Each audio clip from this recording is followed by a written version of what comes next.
திருச்சிற்றம்பலம். ஓம் நம சிவாய. அகில இலங்கை செவப்புலவர் சங்கம் நடாத்தும் செவப்புலவர் தேர்வுக்கான வகுப்புகள் நடைபெற்றுக் கொண்டிருக்கின்றன.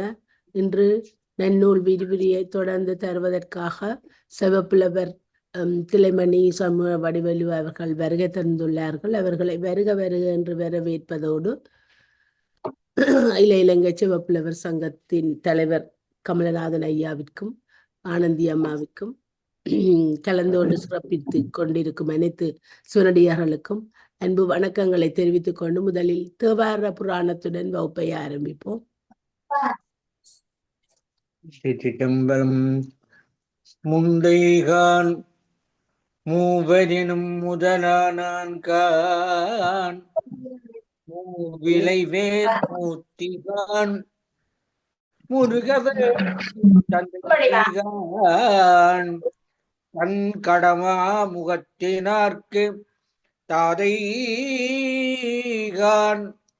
தாழ்ந்து அடியே வணங்குவார்க்கு சிந்தைகான் சிவன் அவன்கான் செங்கன் மால்விடையேறும் எந்தைகான் எழிலாரும் ஒளிலார் சோலை கற்றியே கம்பன்கான் அவனின் எண்ணத்தானே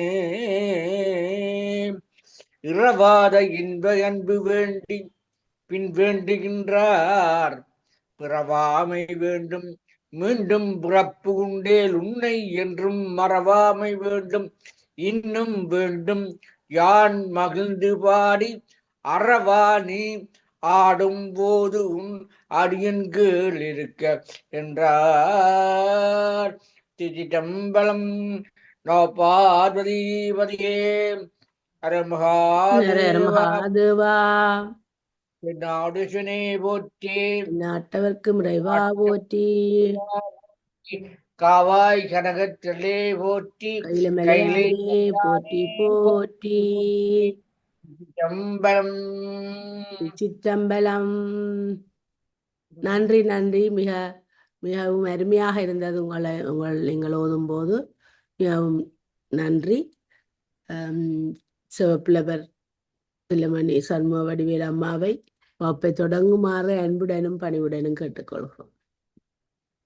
இந்த வகுப்பிலே இணைந்திருக்கின்ற அனைவருக்கும் முதலிலே வணக்கத்தை தெரிவித்துக் கொண்டு சிவப்புலவர் சங்கம் நடாத்துகின்ற பரீட்சையொட்டிய வழிகாட்டல் வகுப்புகள் நடந்து கொண்டிருக்கின்ற வேளையிலே தலைவர் அவர்களுக்கும் ஆனந்தி அம்மாவிற்கும் இந்த நிகழ்நிலை வகுப்பை திறம்பட செயற்படுத்துகின்ற கமலா அம்மையாருக்கும் இந்த வகுப்பிலே கலந்து கொண்டிருக்கின்ற பரீட்சார்த்திகள் மற்றும் தமிழை ஆர்வத்தோடு கற்க இணைத்திருக்கின்ற அனைவருக்கும் அடியனுடைய பணிவான வணக்கங்களை தெரிவித்துக் கொள்கிறேன்.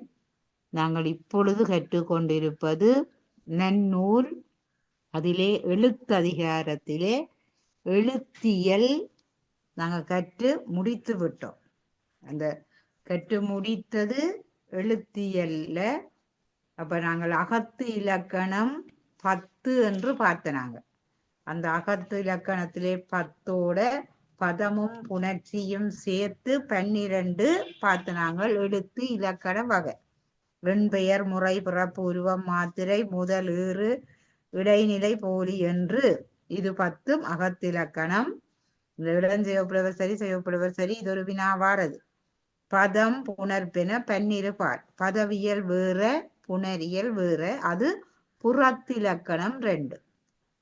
எனவே இது 2ம் நாங்கள் கற்க வேணும். எனவே எழுத்து நாங்கள் அடிப்படையானது கற்றுக்கொண்டோம். இப்ப கற்றுக்கொண்டோம்னா நீங்கள் எவ்வளவுக்கு கற்று வச்சுக்கிறீங்களோ உங்களுக்கு தெரியாது. நாங்கள் கற்பித்தபடி அதை நீங்க முறைப்படி மீண்டும் மீண்டும் கற்ற 100 நாள் கற்ற கல்வி 6 நாள் கற்காவிட்டால் அற்றே மறந்து விடும் அல்லது அழிந்து விடும். என்ன முன்னோர் சொல்லி வச்ச வாக்கு. இப்ப நாங்கள் அதை திருப்பி திருப்பி பார்த்து அதுக்கு உதாரணங்கள் எல்லாம் பயன்படுத்தி கொண்டால் அது சிறப்பாக உங்களுக்கு எப்பவும் கை கொடுக்கும். பரீட்சைக்கு மட்டுமல்ல எப்பொழுதுமே கை கொடுக்கும் என்று கூறி இன்றைக்கு நாங்கள் பதவியலுடைய முதலாவது சூத்திரம் அன்றைக்கு பார்த்தனாங்க. சரியா? 125வது சூத்திரம் சந்திய கிரகம் பார்த்து அந்த எழுத்தினுடைய சாரியைகள் பார்த்துட்டு எழுத்தியலுக்கு ஒரு புறநட சூத்திரம் சொல்லியிருந்தவர். அதையும் பார்த்துட்டு நாங்கள் பதவியல் அன்றைக்கு முதலாவது சூத்திரம் பார்த்த நாங்கள் திருப்பியும் பாருங்கோ. அப்ப எழுத்தியல் பதவியல் இதெல்லாம் எழுத்ததிகாரத்துக்கான இருக்கு.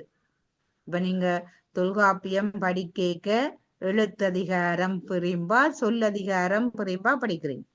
ஆனா நன்னூல்ல எழுத்தியல் பதவியல் எல்லாமே சேர்த்து சொல்லியல் எல்லாம் வினையியலோ எச்சையல் எல்லாமே அதுக்குள்ள வந்துடும். சரியல்ல?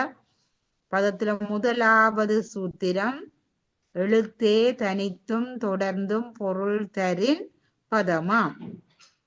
அது பகாப்பதம் பகுபதம் என இருபாலாகி இயலும் என்ப.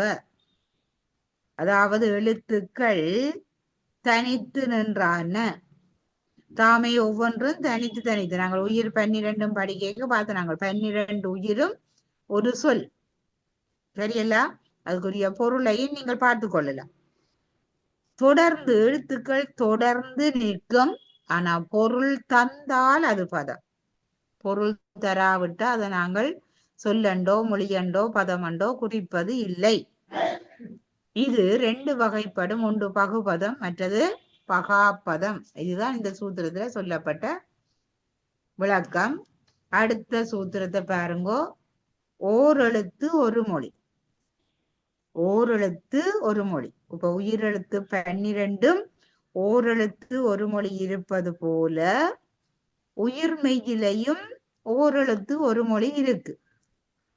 உங்களை சொன்னா வடிவா சொல்லுவீங்கள். கோ தை கை இப்படி கணக்க சொல்லுவீங்கள்ப்பா. சரியல்ல? அப்போ ஓரெழுத்து ஒரு மொழி என்றதுக்கு சொல்றார் சூத்திரம்.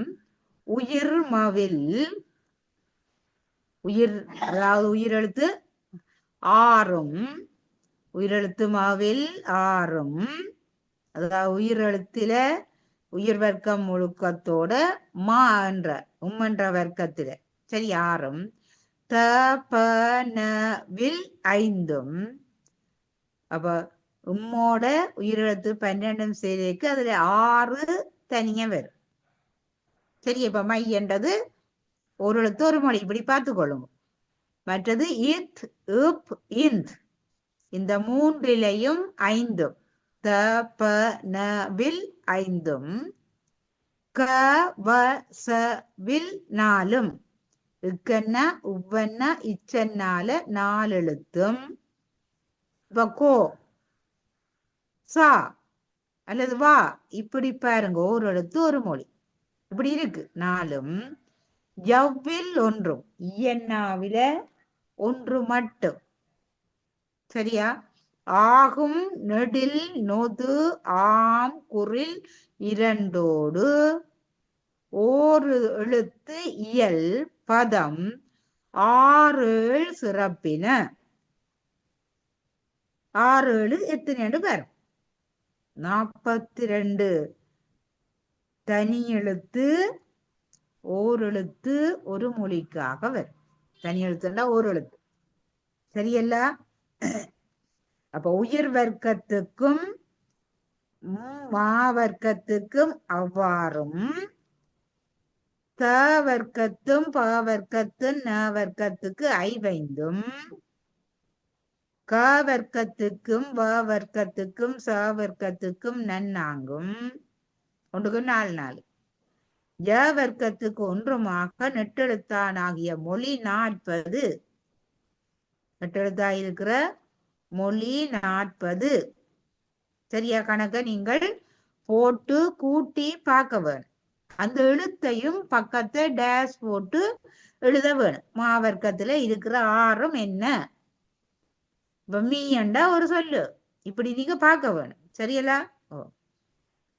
நொவ்வும் துவ்வும் ஆகிய குற்றெழுத்தானாகிய மொழி 2உடனே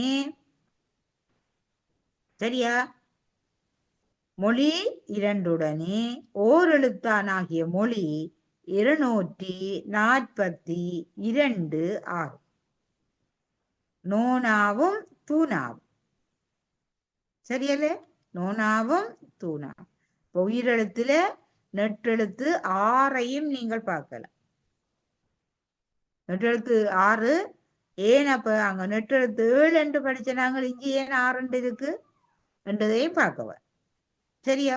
நன்னூல்ல கீழே பார்த்தீங்கன்னா ஒவ்வொரு எழுத்துக்கும் அங்க பொருள் தந்திருக்கு.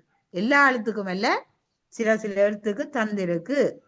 அது போல நீங்கள் அகராதியில போய் பார்த்தீங்கன்னா தமிழ் கற்கைக்கு எப்பொழுதும் அகராதி ஒன்று உங்களோட கையில இருக்க வேணும். அகராதியில பார்த்தீங்கன்னா அந்த ஓரெழுத்துக்கு பொருள் போட்டிருக்கு. சரியல்ல? அப்போ ஓரெழுத்து ஒரு மொழி. அந்த சூத்திரத்தை திருப்பி பாருங்கோ. உயிர்மவில் 6ம், உயிரெழுத்திலே 6, உம்மன்னாவிலே 6, தபனவில் 5ம், இப்பிந்திலே 5ம், கவசவில் 4ம், இச்சில 4ம், யாவில் 1மாக, நெடில் நொது நோனா தூணா. நொது என்று சேர்த்து வாசிக்கிறேன். நெடில் நோனாவும் தூணாவும் ஆகிய 2. இவ்வளவு நெடில். முன்னுக்கு சொன்ன 40 நெடில். இந்த நோனாவும் தூணாவும் குறில் 2ஓடு ஓரெழுத்து இயல் பதம் 6 சிறப்பின. 6 42 வாய்ப்பாட்டை காட்டியிருக்கிறேன். சரியல்ல? அப்ப இத நாங்கள் எழுதி எழுதி எழுதி படிச்சாதான் ஞாபகம். அடுத்தது தொடர் எழுத்து ஒரு மொழி. தொடர் என்றா என்ன? ஒன்றுக்கு மேற்பட்ட எழுத்துக்கள் தொடர்ந்து வருதல். அது 2ம் வரலாம், 5ம் வரலாம், 4ம் வரலாம், 7ம் வரலாம். சரியல்ல? மகாபதம் 7ம். இந்த ஜோயின் பண்ணீங்க, மைக்கு ஆஃப் பண்ணுங்கோ. சரிங்க, மைக்கு ஆஃப் பண்ணி போட்டு நில்லுங்கோ. பகாப்பதம் 7ம், பகுபதம் 9ம். அதுவும் சொல்றாரு பாருங்கோ. பகாப்பத சொல்லாக இருந்தால் பெரும்பாலும் 7 எழுத்து. பகாப்பத சொல்லாக இருந்தால் பெரும்பாலும் 7 எழுத்து இருக்கும். பகுபத சொல்லாக இருந்தால் 9 எழுத்து இருக்கு. அப்ப பகாப்பதம் 7ம் பகுபதம் 9ம் எழுத்து ஈறாக தொடரும் என்ப. இதுதான் சொல்ற. பகாப்பதம் 2 எழுத்து முதல் 7 எழுத்து வரையும் வரும்.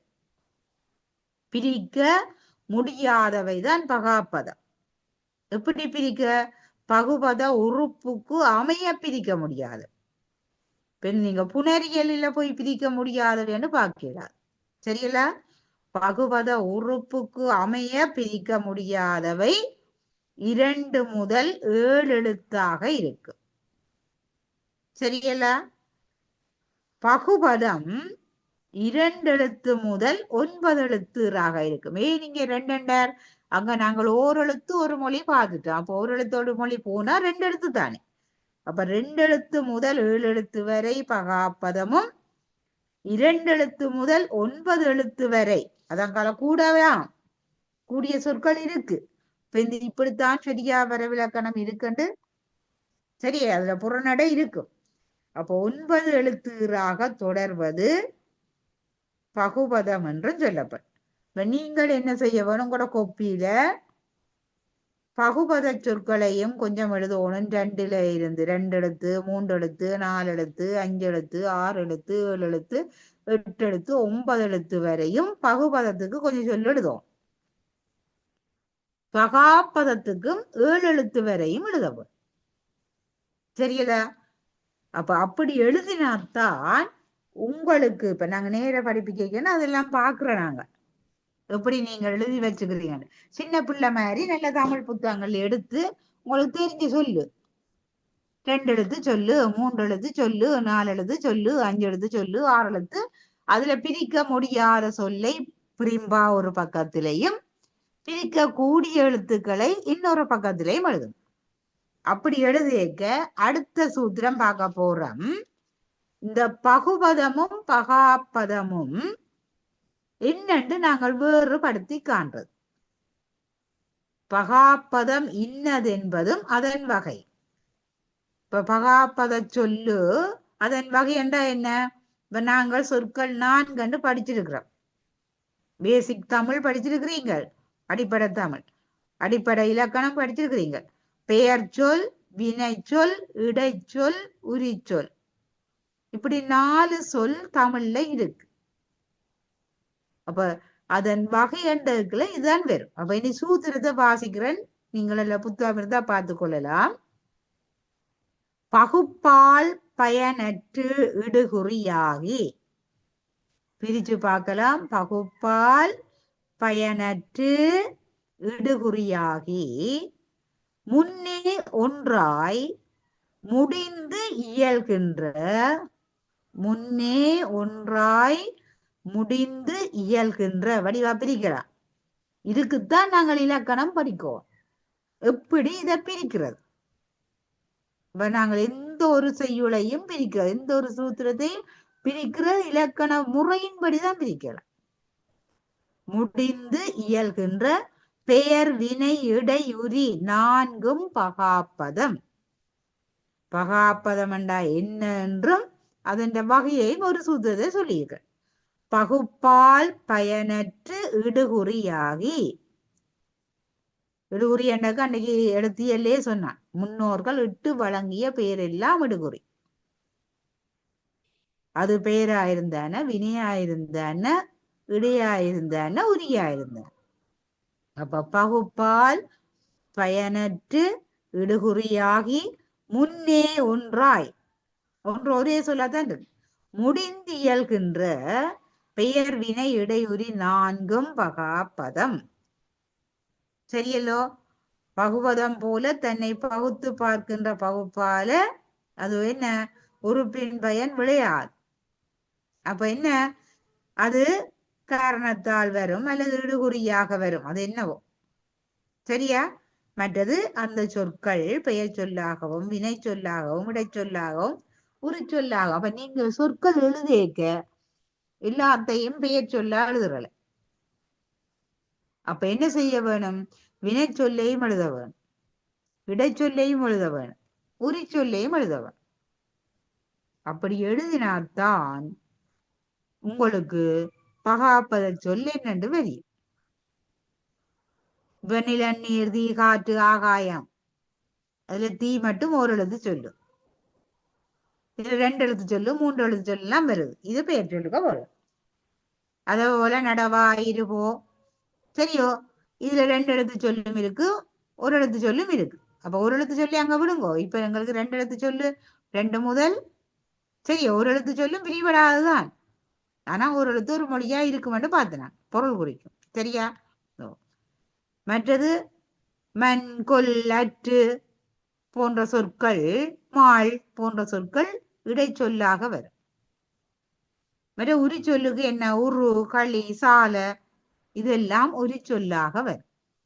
அதே போல அன்ன, நிகர, ஒப்ப, இவையெல்லாம் உரிச்சொல்லுக்க வரும். அப்ப இப்படி நீங்க சொற்களை எழுதி வச்சிருக்க வேணும்.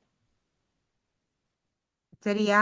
இதுல வகுப்புல இணைஞ்சு கொண்டிருக்கிற அனைவருக்கும் இது விளங்கி இருக்கும் நினைக்கிறேன். ஏனென்றால் இது உங்களுக்கு விளங்கினால் மட்டும்தான் அங்கால நாங்கள் பகுபதமோ பகாப்பதமோ பார்க்க போறோம்னா எங்களுக்கு விளங்கும்.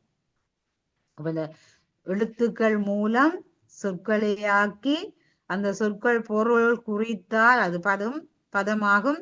அந்த பதம் பகாப்பதம் என்று சொன்னால் உறுப்புக்கமைய பிரியாமல் இருப்பது பகாப்பதமா இருக்கும். நிலம் என்ற சொல்ல நாங்க பிரிக்கலாம், நீர் என்ற சொல்ல பிரிக்கலாம், ஆனா அவன் என்ற சொல்ல பிரிக்கலாம். என்ற சுட்டையும் அன்னென்ற விகுதி சேர்ந்துதான் அவன். அது என்னென்று பார்ப்போம். இப்படி பிரிபடக்கூடியது பகுபதத்துக்கு போகும். அப்ப அடுத்தது பகுபதம் என்பது என்னதும் அதன் வகை. பொருளிடங்காலம் சினைகுணம் தொழிலின் வரு பெயர் பொழுது கொள்வினை பகுபதமே. பொருள் இடங்காலம் சினைகுணம் தொழிலின் வரு பெயர் பொழுது கொள்வினை பகுபதமே. இப்ப பெயர் சொல்லில 6 பெயர் சொல், 6 வகை பெயர் சொல்லுன்னு படிச்சிருப்பீங்க. சரியல்ல? அப்ப என்ன பொருள் பெயர், இடப்பெயர், கால பெயர், சினை பெயர், குணப்பெயர், தொழிற்பெயர் என்று படிச்சிருக்கீங்க. வரு பெயர் பொழுதுகொள் வினை. அந்த பொழுதுகொள் வினை என்றத நாங்கள் இன்னொரு பெயரால சொல்றோம். நாங்கள் என்ன? வினையால் அணையும் பெயர். இது சூத்திரத்துல அப்படி தந்திருக்க. வரு பெயர் பொழுதுகொள் வினை. அதை நீங்க பாக்குறேன்னா வடிவ விளங்கி பார்த்து அது வினையால் அணையும் பெயர். சரியா? இதுலயும் என்ன இருக்கு? 4 வகை இருக்கு. அங்க முன்னுக்கு சொன்ன மாதிரி இங்க பெயர் வினை விட உரியன்னு சொல்லு. 4 வகை சொல்லும் இதுல இருக்கு. அதோட வினையால் அணையும் பெயரும் அதுக்கு வரும். 6 வகை பெயரோட வினையால் அணையும் பெயரும் வரும். அதோட பெயர் சொல், வினைச்சொல், இடைச்சொல், உரிச்சொல் இந்த 4ம் வரும். சரியா? இப்ப இது விளங்கி இருக்கும் என்று நினைக்கிறேன். நீங்கள் இப்ப என்ன செய்யணும்? பகுபதத்துக்கும் பெயர் சொல் 6 வகை பெயருக்கு நீங்கள் எழுதலாம். பொருட்பெயருக்கு, இடப்பெயருக்கு, காலப்பெயருக்கு, சினப்பெயருக்கு, சரியே, தொழில் பெயருக்கு எல்லாம், குணப்பெயருக்கு, தொழில் பெயருக்கு 6 வகை பெயருக்கு முதல் எழுதலாம். இப்ப ஆதிரையான் என்று ஒரு பெயர் இருக்கு. ஆதிரை என்ன? திருவாதிரை, அது ஒரு காலம். அல்ல ஆதிரை நட்சத்திரம், அது ஒரு காலம். அப்ப இது கால பெயர் ஆதிரையான். இப்ப கண்ணன் என்றா என்ன? சினை பெயர். அப்ப இந்த கண்ணனை நாங்கள் பிரிக்கலாம். சரியோ? இப்ப 6 வகை பெயருக்கும் இப்படி போட போறீங்க. இப்ப புத்தகத்துல உங்களோட புத்தகங்கள்ல இருக்கிற உதாரணத்தை விட்டுட்டு உங்களுக்கு தெரிஞ்ச உதாரணத்தை போடுவோம். அப்பதான் உங்களுடைய அறிவு விளக்கம் இருக்குதுன்றது தெரியும். இப்ப நாங்கள்டா சனி ஞாயிறு பெரும்பாலும் வகுப்பண்டா சனிக்கிழமை கொடுத்து விட்டா ஞாயிறு பார்ப்போம், அல்லது ஞாயிறு கொடுத்து விட்டா அடுத்த சனி அவ்வளவு சரியா எழுதியிருக்கிறீங்களோன்னு பார்க்கலாம். இப்ப இது நிகழ்நிலை என்றபடியா அவ்வாறு பார்க்கறதுக்கு சந்தர்ப்பம் இல்லை. நீங்களே உங்களுடைய மதிப்பீட்டை நீங்களே வச்சுக்கொள்ளலாம். அப்ப 4 வகை பெயரும் இருக்கும். இப்போ போனான், அல்ல நடவான், எதிர்மறையாம இருக்கிற, சரியா? சிலது இச்சமாவும் இருக்கிறான். அதே போல கொன்றான். கொன்றான் என்ற என்ன? கொல் பகுதி. அப்ப கொன்றான் என்ன? இடை சொல்லுக்குள்ள வரும். சான்றோன், சால். இப்ப இப்படி பிரிபடக்கூடிய சொற்களை 4 வகையிலையும் போடணும். பெயருக்கு 6 வகை பெயரோட வினையாளனையும் பெயரையும் பார்த்து 4 வகையிலையும் நீங்கள் உதாரணங்களை எழுதி கொள்ள வேண்டும். இனித்தான் நாங்கள் இந்த பகுபதத்தை பற்றி பார்க்க போறோம். பகாபதம் அப்படியே பகாபதம் என்றா என்ன? அது என்ன 4 வகை, அதுக்கு உதாரணம் தெரிஞ்சா சரி. இப்ப பகுபதம் என்ன? 6 வகை பெயரோட வினையாளனையும் பெயரும் இடைச்சொல், வினைச்சொல், இடைச்சொல், உரிச்சொல்லோட வரப்போகுது. அப்ப பகுபதம் என்றா என்ன? உறுப்புகளுக்கு அமைய பிரியக்கூடியதுன்னு பார்த்தனாங்க. அப்ப உறுப்பண்டா என்னன்னு நாங்கள் அடுத்த சூத்திரம் பார்க்க போறோம். 133வது சூத்திரம் பார்த்துக்கொள்ளலாம் உங்களோட புத்தகத்துல இருந்தால், அல்லது சூத்திர இலக்கங்களை எழுதி போட்டு நீங்க விளக்கத்தை எழுதி கொண்டு போகலாம். புத்தகத்துல பார்த்து பேருந்து பக்கத்துல ஒரே அடியா தொடர்ந்து இல்லாம இடவழியை விட்டு எழுதுனீங்கன்னா நீங்க பேருந்து நூல்ல போய் நூலகத்திலேயோ இங்கேயோ பார்த்து படிக்கிற நேரம் அந்த சூத்திரத்தை எழுதி விளங்கி நீங்கள் எழுதினீங்கன்னா என்னென்ன. 133வது சூத்திரம் பகுதி விகுதி இடன்ல சாரிய சந்தி விகாரம் ஆறினும் ஏற்பவை முன்னி புணர்ப்ப முடியும் மெய்ப்பதங்களும். பகுதி விகுதி இடன்ல சாரிய சந்தி விகாரம் ஆறினும் ஏற்பவை முன்னி புணர்ப்ப முடியும் எப்பதங்கள். என்னவாம்? பகுதி என்ற உறுப்பு, விகுதி என்ற உறுப்பு, இடல் என்ற உறுப்பு, சாரி என்ற உறுப்பு, சந்தி என்ற உறுப்பு, விகாரம் என்ற உறுப்பு. 6ன்னு சொல்லி போட்ட. ஆறினும் ஏற்பவை எல்லா சொல்லும் 6 உறுப்பை மேறாது. குறைஞ்சது 2 உறுப்பு, கூடியது 6 உறுப்பு. சரியா? இப்ப அவனை பிரிச்சா ஆசக அண்ணண்டு போடுவிய. அது புணர்றது பேந்து புணர்ச்சி விதிய பாருங்க. அதுதான் அவன் அவன்ற சுட்டெடுத்து. சரியா? ஓ, கூனிய பிரிக்கலாம். கூன் சக ஈ. இப்ப இது 2 உறுப்பு இருக்கு. குறைஞ்சது 2 உறுப்பு, கூடினது 6 உறுப்பு. 2 உறுப்புன்னா கட்டாயம் பகுதி விகுதி 2 உறுப்பு இருக்கு. 6 உறுப்புன்னா இந்த சொல்லப்பட்ட பகுதி விகுதி இடன்ல சாரிய சந்தி விகாரம் என்ற 6 இருக்கு. ஏற்பவை முன்னி புணர்ப்ப முடியும் எப்பதங்களும். எல்லா பதங்களும் பதமண்டா சொல்லு என்ன அதற்கு ஏற்ற வகையிலே உறுப்புகளை பெற்று முடியும். சரியா? இப்ப இதுல நாங்கள் அந்த பிரிக்கேக்க பார்க்கணும். புணர்ச்சி என்ன நாங்கள் படிக்கல, அடுத்ததுதான் புணர்ச்சி. அப்ப புணர்ச்சி விதிகளும் இங்க சில நேரம் பயன்படும். இப்ப அவனுக்குண்டா ஆசக அண்ணண்டா ஆவும் உயிரெழுத்து என்ன அங்கால வார விகுதிக்கு வார ஆவும் உயிரெழுத்து. அப்ப உயிரெழுத்துக்கு முன்னால உயிரெழுத்து வந்தால் உடம்படும் மெய் தோன்றும் என்று ஒரு புணர்ச்சி விதி இருக்கு. அது புணர்ச்சி விதி படிக்க பார்க்கும். அப்ப என்ன உவ்வென்ற எழுத்து தோன்றினோன்னு அந்த அந்நில இருக்கிற ஆனா இந்த உவன்னாக்கு மேலே ஏறும். முன்னுக்கு இருக்கிற ஆனா அப்படியே இருக்கும். அதான் அவன், அவனோ அவளோ இவனோ உவரோ என்ன உவரண்டா ஊசகர் உவர் பெரும்பானா வருது. சரிங்களா? இப்படி அந்த புணர்ச்சி விதி பேர்ந்து பார்க்கலாம். இப்ப நீங்கள் பார்க்க வேண்டியது இதுதான். அப்ப இது பகுபதத்துக்கு ஏற்ப உறுப்புக்கு ஏற்ப பிரிக்கும். உறுப்பு இல்லாம பிரிக்கிறது. உறுப்பு எங்கேயோ கிடக்க நீங்கள் எங்கேயோ பிரிச்சு கொண்டு போகக்கூடாது. அதுல பகுதி என்றா என்ன ஒவ்வொன்றுக்கும் திலமணி மிசண்டா இன்னார்தான் என்ற மாதிரி ஒவ்வொரு உறுப்புக்கும் இன்னது என்று தெரியும். பகுதி இன்னது என்பது தத்தம் பகாப்பதங்களே பகுதியாகும். ஒவ்வொரு பகுபதத்திலையும் என்ன தத்தம் பகாப்பதங்களே பகுதி. பிரிக்க முடியாத என்ன பகுதியாக இருக்கிற உறுப்பு தான் அது என்னது பகுதியாக இருக்கும். அது எப்போதும் பிரிக்க முடியாத பகாப்பதங்களே பகுதியாகும். இப்ப அடித்தான பிரிப்பீங்க. அடி சகைத் சகைத் சகான் என்று பிரியும். அப்ப என்னது தத்தம் பகாப்பதங்கள். இங்க பகாப்பதம் என்றா அடிதான் பகாப்பதம். அடிய பிரிக்கிறார். சரியா? படித்தான்டா படிதான் பகாப்பதம், அதுதான். அப்ப தத்தம் பகாப்பதங்களே பகுதி. பகுதி என்றது. இந்த பகுதிக்கு இன்னொரு சிறப்பு விதியும் சொல்லியிருக்கிற அடுத்த சூத்திரம். அதான் 135வது சூத்திரம்.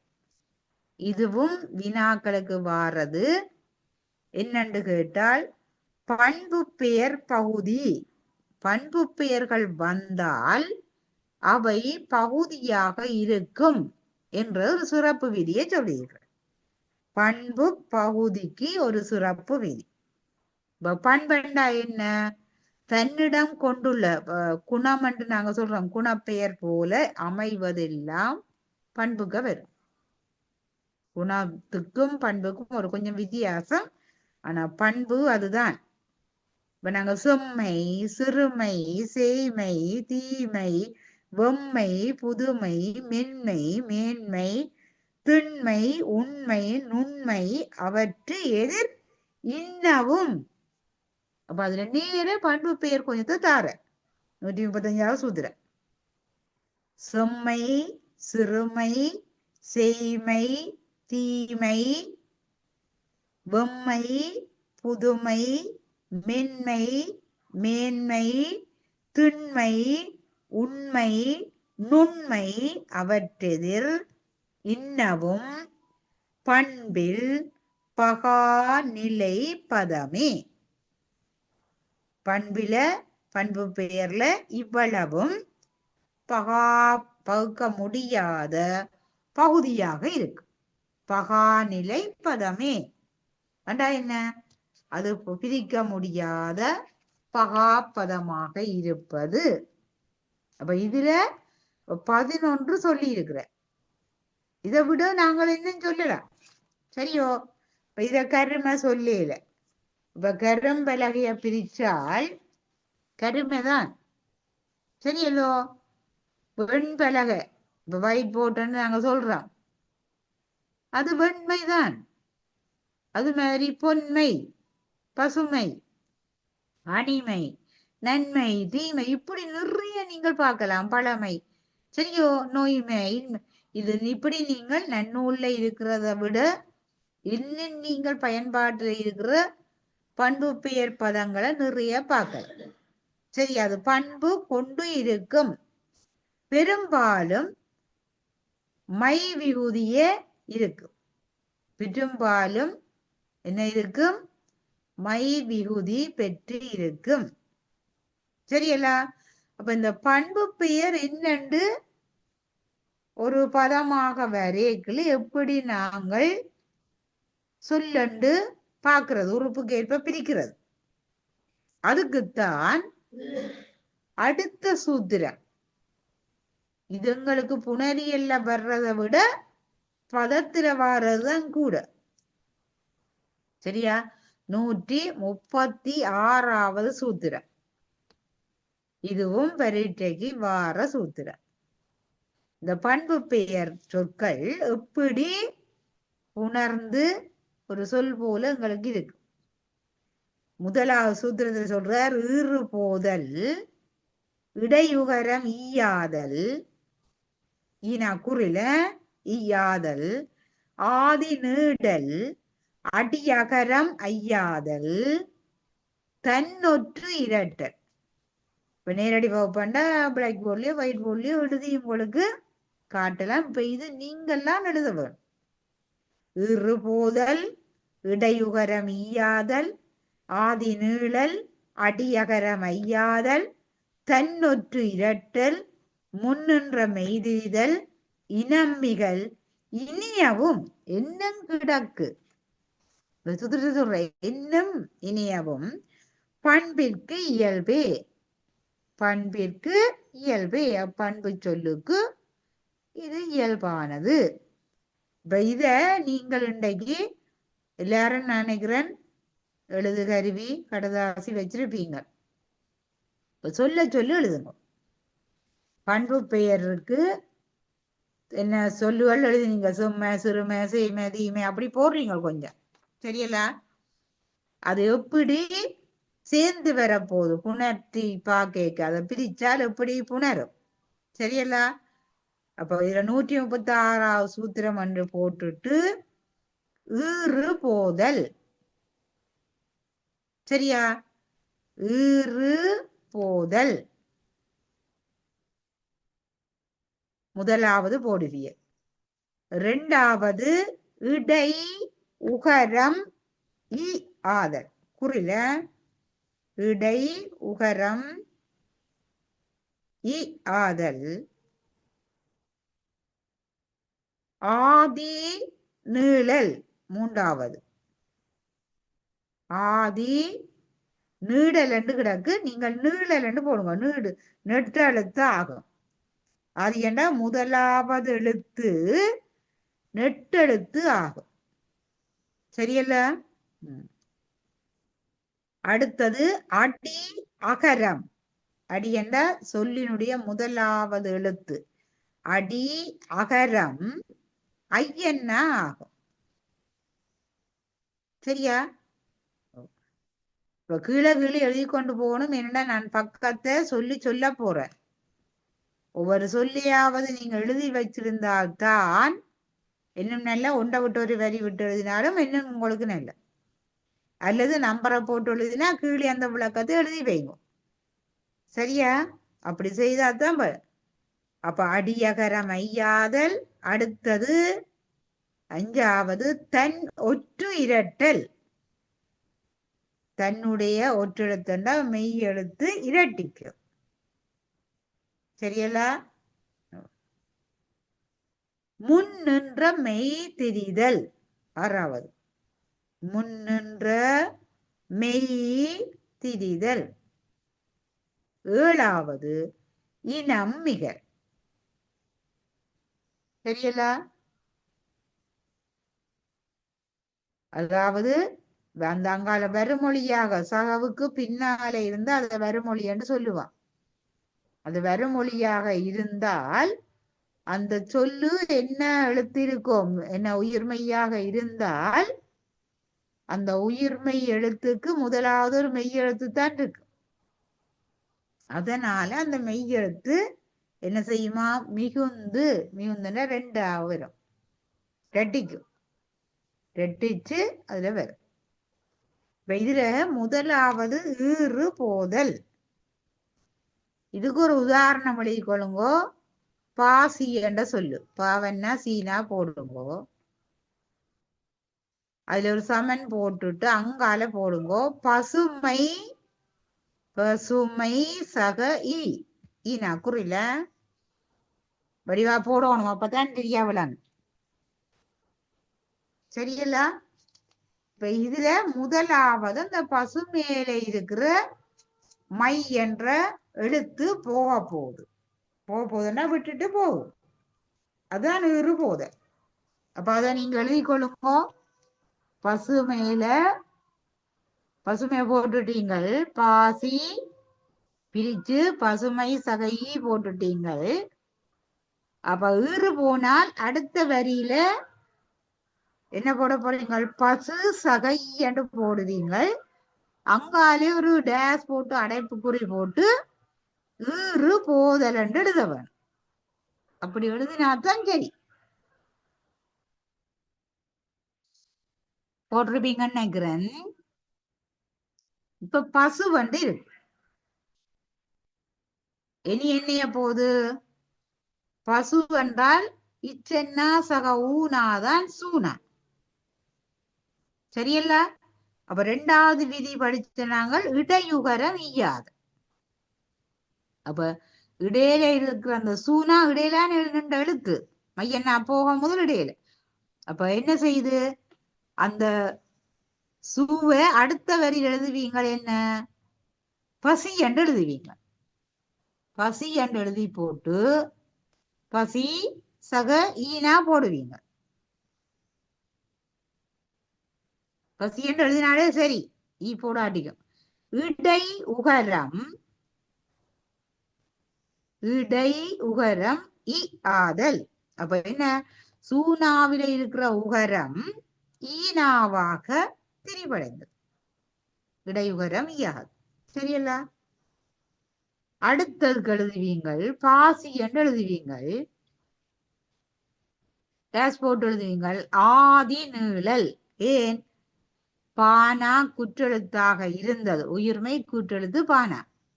இப்ப என்ன, பாசிக்கு வரைக்க உயிர்மை நெட்டெழுத்தா மாறிட்ட. பாதி முதலாவது எழுத்து நின்றுட்டு. இப்படித்தான் நீங்கள் பரீட்சைக்கு எழுத வேண்டும். சரியல்ல? பைந்தொடி என்ற சொல்ல கேள்விப்பட்டிருப்பீங்க. பைந்தொடி, அதை பிரிச்சால் பசுமை சகதொடி. சரியல்ல? அடியகரம் ஐயாதலுக்கு அந்த சொல்லுதான் வரும். பசுமை சகதொடி, பைந்தொடி. அது கணக்க கிடக்கு. உங்களுக்கு தெரிஞ்சத அல்லது பைங்கண், பைந்தார் இப்படி என்ன, அது என்னது, அடியகரம் ஐயாத. என்னது, பானா, பசுமையில பானா இருக்கு, அதுல உப்சக ஆ என்ன செய்யுது, அடி அகரம் ஐயன்னாவாக போகுது. அப்ப உப்பன்னா சக ஐயன்னா பை. அதனால பைந்தொடி, பைந்தார். அதுக்கு என்ன மிச்சம் பாருங்க, அந்த அடியகரம் ஐயாதல் என்றதுக்கு மட்டும் அதை போட்டுக்கணும். பைந்தொடி அல்ல பைந்தார் என்று போட்டுட்டு அதுல பானா என்ன அடியகரம் அண்டு போடுவீங்கள். இந்த அடியகரம் ஐயாதலுக்கு இப்பன்னா சக ஐயன்னா போட்டு காட்டணும். பையன்னா ஆனது. சரியல்ல? இப்படி ஒவ்வொன்றுக்கும் தன்னொற்று இரட்டல், தன்னுடைய ஒற்றெழுத்து இரட்டிக்கும். இதுக்கு உதாரணம் பார்க்கணும். முன்னின்ற மெய் திரிய வேணும். திரியனா மாறுறது. சரியா? இப்படி இந்த 7க்கும் நீங்கள் உதாரணங்கள் எழுதி எழுதி காட்ட வேணும். நேரடி வகுப்பு வேற, இது நிகழ்நில வகுப்பு. அடுத்தது நேர காலம் குறுகியது. அப்ப எல்லாவற்றுக்கும் உதாரணம் மற்ற நீங்க எழுதுறீங்களோ எழுதலையோ அது தெரியாது. அப்ப இதை நாங்கள் படிச்சு கொள்ள வேண்டிய தேவை உங்களுக்கு தான் இருக்கு. விளக்கப்படுத்தி இருக்கு. திருப்பியும் சூத்திரத்தை பாருங்க. போதல், இடையுகரம் ஈயாதல், ஆதி நீழல், அடியகரம் ஐயாதல், தன்னொற்று இரட்டல், முன்னின்ற மெய் திரிதல், இனம் மிகல் இனியவும் என்னும் பண்பிற்கு என்ன பண்பு பெயருக்கு இயல்பாக இன்னும் இருக்கு. சரியல்ல? அப்ப பண்பு பெயர்ண்டா என்னென்ன சொல்லுண்டு அங்க நில பார்த்துட்டோம். அதுக்கேற்ப நீங்க புத்தகங்கள்ல பார்த்து எடுத்துக்கொள்ளலாம். உங்களுக்கு துணை நிற்பது புத்தகங்கள்ல, அது எந்த புத்தகமாகவும் இருக்க. அடுத்தது தெரிநிலை வினை பகுதி சிறப்பு விதி. வினை 2 வகைப்படும். அதுவும் பின்னாலாம் படிக்க போறோம். அடிப்படை தெரியும். ஒன்று தெரிநிலை வினை, மற்றது குறிப்பு வினை. தெரிநிலை வினை என்றால் காலத்தை வெளிப்படையாக காட்டினால் அது தெரிநிலை வினை. காலத்தை குறிப்பாக காட்டினால் அது குறிப்பு வினை. இது உங்களுக்கு தெரியும். அப்ப என்னென்ன இயல்புக்கு ஏற்ப காலத்தை வெளிப்படையாக காட்டுதுண்டா காலம் 3 படிச்சிருக்கிறீங்க. காலம் 3 எது? இறந்த காலம், நிகழ்காலம், எதிர்காலம். இதெல்லாம் பின்னால நாங்கள் சொல்லியல்ல படிக்க வேண்டிய பகுதிதான். ஆனா அந்த நேரம் சூத்திரங்கள் படிச்சு கொண்டு போக நேரம் காலடி இப்ப நாங்கள் பார்த்து கொண்டு போறோம் உங்களோட புத்தகம் கையில இருந்தா. அப்ப இதுல தெரிநிலவின பகுதிக்கு ஒரு சிறப்பு பகுதி சொல்றேன். சரியா? 137வது சூத்திரம். நடவா மடிசி விடு கூ வே வை நொப்போ, அது நோவும் போ, வௌ உரி நுண் பொருந்தி இன் தேய் பார் செல் வௌ வாழ் கீழ் அகன்று எய்திய இருபான் மூன்றாம்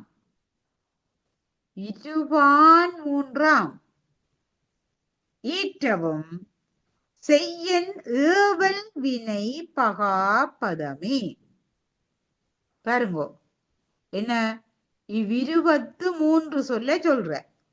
இதுல சொல்லப்பட்ட சொல்லு 23 சொல். நடவா மடிசி விடுகு வேவை நோப்போ வௌரி நுண் பொருந்த் திருந்தி இன் தேய் பார் செல் வௌ வாழ் கீழ் அகன்று எய்திய இருபான் மூன்றாம் 23. அதோட உயிரொற்றும் ஈற்றவும் செய்யன் ஏவல் வினை. செய்யென்று சொல்லப்படுகிற ஏவல் வினை, செய்யென்று சொல்லப்படுகிற ஏவல் வினைகளும் என்னவா பெறுமாம்? பகாப்பதமாக வரும். வினை பகாப்பதமாக வரும். சரியா? அப்ப இது என்ன? தெரிநிலை வினைக்கு மட்டும்தான் இது வரும். அப்ப இதுல ஒவ்வொரு சொல்லையும் வரும். இதுல மடி தந்து கிடக்கு, அது போல படி வரலாம். தனியா இது மட்டும்தான். சரியா? நட இரு இப்படி எல்லாம் ஏவல் வரைக்குள்ள ஏவலான சொற்கள் எல்லாம் வரும். ஏவல் வினையாக அங்க வரும். அப்ப இதுல சொல்லப்பட்டது தெரிநிலை வினைக்குரிய பகாப்பதமாக வருகிற பகுதி இப்ப நாங்க பார்த்து கொண்டிருக்கிற உறுப்பு பகுதி தான். அந்த பகுதியை நாங்கள் பார்க்க வேண்டும். சரியல்லா? அடுத்தது ஏவல் வினைக்கு ஒரு சிறப்பு விதி சொல்ற 138வது சூத்திரம். சரியடா? இதுல நிறைய பாத்தீங்கண்டா, இந்த நன்னூல் புத்தகம் உங்கள்ட்ட இருக்குமாண்டா, விருத்தியுரையோ, இந்த நிறைய பாடல்கள் எல்லாம் எடுத்து காட்டியிருக்கு. அதுல திருவாசகத்தில இருந்து நிறைய போட்டிருக்கு, திருக்குறள்ல போட்டுக்கிட்டாரு. அப்ப அந்த ஏவலுக்கெல்லாம் நிறைய தந்திருக்கு, மற்ற சொற்களும் நிறைய காட்டியிருக்கு. பார்த்து கொள்ளுங்கோ. முழுக்க நாங்கள் பார்க்கிறேன்டா படிச்சு முடியாது. கட்டாயம் பதவியல், புணரியல், அங்கால வேற்றுமை, இந்த ஆகுபெயர், அங்கால வினைப்பகுதி, இடைச்சொல், உரிச்சொல் எல்லாம் பார்க்க வேணும். அன்றைய 346 சூத்திரமும் 436 சூத்திரமும் பார்க்கவே வேணும். அப்ப 436 சூத்திரத்தையும் நாங்க பார்க்கிறது என்பது கொஞ்சம் கஷ்டம். இப்ப இடதான் நாங்கால புணரியல்ல பெரும்பாலும் எல்லா சூத்திரமும் படிக்க வேணும். வேற்றுமேண்டா எல்லா சூத்திரமும் பார்க்க வேணும். அப்ப சிலதுகள்ல மினைக்கடாம சொல்லிக்கொண்டு போவோம். ஏவல் பகுதிக்கு சிறப்பு விதி. செய்யன் வினை வழி, செய்யன் வினை வழி வி பி நடப்பி செய்வி அந்த வியும் பியும் தனிவரின் செய்வியன் ஏவல் இணையின் ஈரேவல். செய்யன்னும் வாய்ப்பாட்டு முதல்நிலை தனி வினையின் பின்னர் வீணா அல்லது பீனா என்னும் 2 விகுதி ஒன்று வருமாயினும் செய்யன்னும் ஏவல் ஏவலாக செய்வி, செய்யென்று சொல்றத ஏவலா சொல்லா செய்வி நடப்பி. சரியே? இப்ப ஒரு ஆளை தலைவராக்கி இந்த கூட்டத்தை நீ நடப்பிப்பாய், அல்ல இந்த செயலை செய்விப்பாய். அப்ப அங்க செய்வி என்றது வரும்.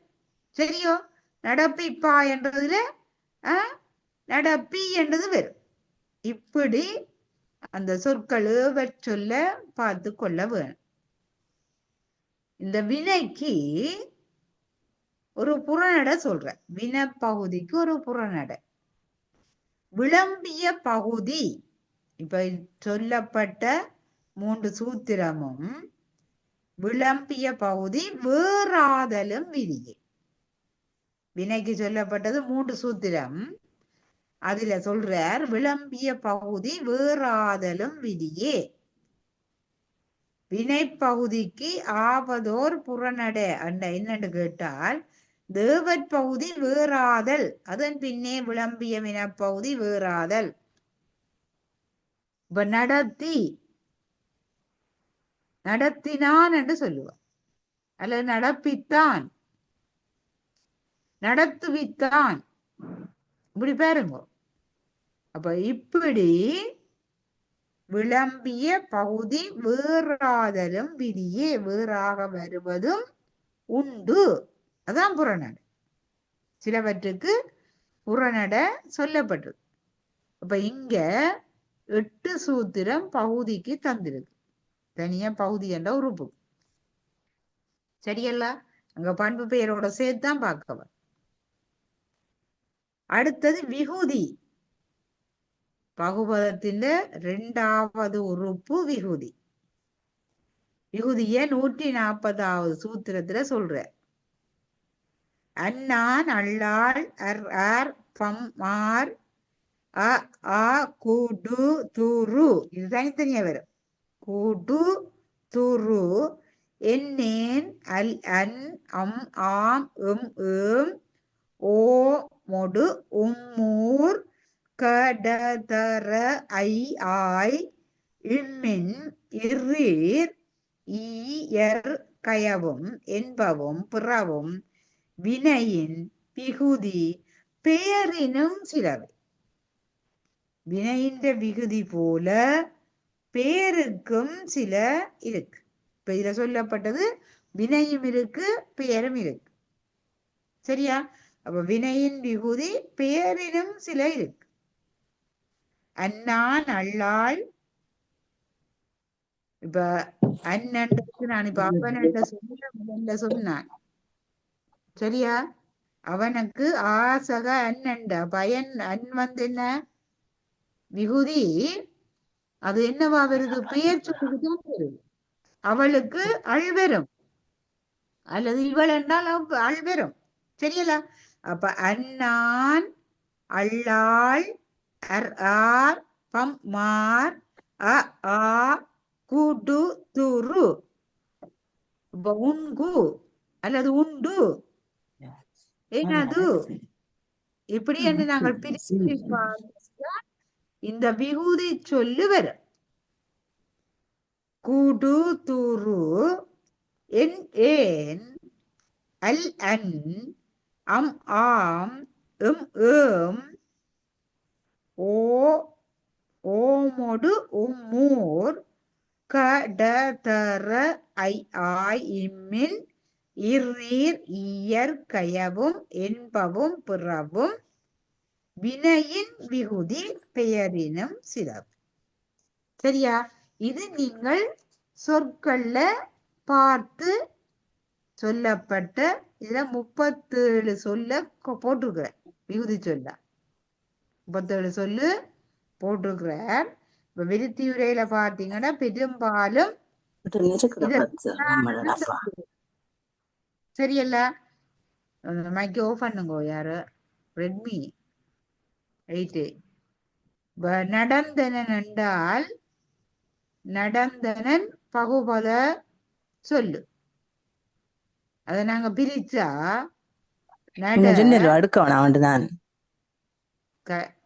பிள்ளை நிப்பாட்டுங்க யாரு அல்லது நடந்தான் இதானு. சரியா? நடந்தனள் பெண்பாளுக்கு வரும். அல்ல நடந்தாள். இப்படி என்னது வினை சொல்லண்டா திணை பால் எண்ணிடம் காலம் காட்டும். சரியல்ல? வினைச்சொல் பெரும்பாலும் திணைபால் எண்ணிடம் காலம் காட்டுவதாக இருக்கு. அவ்வளவுக்கும் இருக்கு. பெயர் சொல்லண்டா அவை இல்லாட்டிக்கும் பேர் இருக்கு. இப்ப ஊரார் ஊரார்ண்டா பெயர் சொல். சரியலோ? அரசி பெயர் சொல்லு. சரியா? இப்படி சில பேரை மூக்கரையானன்னு சொல்லுவினான். மூக்கரை அவனுக்கு ஒரு காரண பெயரா இருக்கலாம் அல்லது இட்டு வழங்கின பெயராக இருக்கலாம். ஆனா மூக்கரைய பிரிக்கலாம். சரியல்ல? அப்ப இவ்வாறு பிரிக்கக்கூடிய சொற்கள் இருக்கு. அடுத்தது விகுதிக்கு ஒரே ஒரு சூத்திரம் மட்டும்தான் சொல்லியிருக்கு. அடுத்தது இடைநிலை. மூன்றாவது உறுப்பு இடைநிலை. இப்ப உண்டான் என்ற சொல்ல பிரியுங்கோ. உண்டான் என்றா வினை சொல்லு. எப்போதும் காலம் காட்டும். உண்டான் இறந்த காலம். அப்ப இது தெருநிலை வினை என்று தெரியும் உங்களுக்கு. உன் இப்ப நீங்க இப்படி எழுதி வச்சிருக்க. உன் சகவிட் சகான். இதுல ஒண்ணுக்கு கீழே போடுவீங்க பகுதி இடைவெளி விட்டு பிரிக்கணும். பரீட்சைக்கும் அப்படி. ஆனா பரீட்சைக்கு என்ன கீழே கீழே எழுதுவோம். இது நீங்க படிக்கிறதுக்காண்டி ஒண்ணுக்கு கீழே ஒரு அம்புக்குறிய போட்டு பகுதி இட்ட போட்டு இடைநிலை. ஏன் அந்த டாவன்னாவிலே இருக்கிற இட்டன்னா இங்க விரிஞ்சிடும். அப்ப விகுதி ஆனண்டு வரும். பொன்னண்டு போடுங்க பெயர் சொல். பொன் சகையின் சகன் பொன்னன். சரியல? பொன் சகையின் சகன். இதுவும் பகுதி இடன்ல விகுதி. அப்ப அந்த இடைநிலை என்பது பகுதிக்கும் விகுதிக்கும் இடையில வரும் என்று இப்ப பாப்பீங்க. ஆனா 6 உறுப்பும் வரைக்கும் அது இந்த இடம் மாறும். பெந்தில்லமே சொன்னவா பகுதிக்கும் விகுதிக்கும் இடையில வருதுண்டா அது இடம் இல்லையான்னு. அது எங்க வருகுது? பெரும்பாலும் உயிர்மெய்யில இருந்து பிரிஞ்சு வந்த சொல்லாக இருக்கு. ஒரு சில சொல்லான் அப்படியே தனிமையா நிற்கும். உயிர்மெய்யாக இருந்த சொல்லாக இருக்கு. பார்த்தான பிரியுங்கோ. பார், சகைத், சகைத், சகான். சரியில்ல? அப்ப அதுல 2 இத்து இருக்கு. எந்த இத்துடன் இல்லைன்னு கேட்பீங்க. அதெல்லாம் அருள்பையும் பார்த்துட்டு வர உங்களுக்கு விளங்கும். சரியில்ல? இப்படி அப்ப வீடு உடன்லைக்கு பேருடனில இதை சொல்றேன். இலக்கியம் கண்டதற்கு இலக்கணம். முதலிய படிக்க தொடங்கிய பார்த்தனாங்க. முதல்ல தோன்றியது இலக்கியம். அந்த இலக்கியம் கண்டதற்குத்தான் இலக்கணம். ஆனால் எந்த ஒரு இலக்கியத்தையும் பாருங்கோ, தங்களுடைய இலக்கண வரம்புக்கு அப்பாற்பட்டு ஒன்றும் கூறாது. அந்த வரம்பு அப்படியே இருக்கு.